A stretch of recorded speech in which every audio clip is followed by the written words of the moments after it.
Vasily Kandinsky, an educated lawyer, moved from Russia to Munich to study art. At that time, at the turn of the century, Munich was considered one of the leading art cities in Central Europe, which magically attracted artists from all over the world.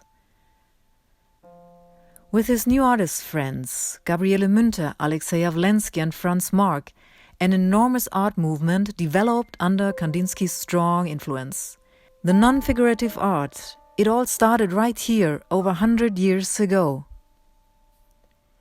In order not to forget these places and to capture the spirit of the time, I record the final traces where these artists worked and lived, and all of that flows into my art, in my street prints.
Since the year 2000, I've made street prints in more than 90 cities worldwide.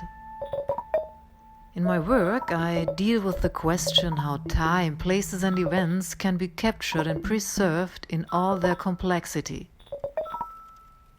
In New York, 20 years ago, I developed my street prints, a specific method of making invisible traces of the past visible again, depicting them authentically and placing them in a current contemporary context.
In 1999, Münter bought a house for herself and Kandinsky in the foothills of the Munich Alps.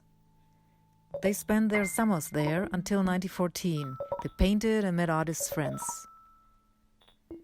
Today, the house is a museum, and the rooms are preserved in their original state.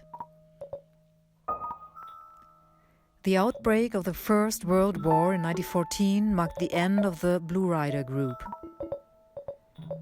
Kandinsky returned to Moscow alone in November 1914.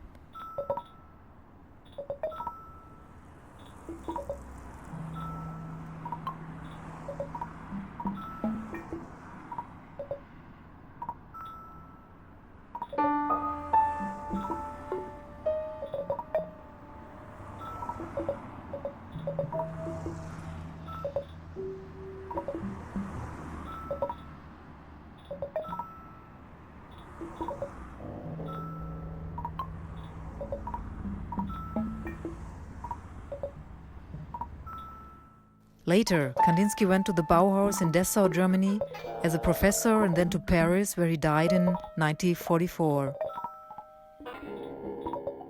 After the separation from Kandinsky, Münter traveled northern Europe with longer working stays in Stockholm, Copenhagen and others.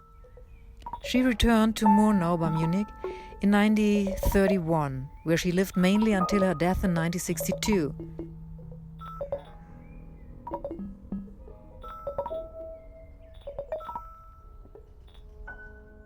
Today the house is a museum with a permanent exhibition of works by Münter and Kandinsky, and also a work of mine in which I reflect the final traces of these two artists.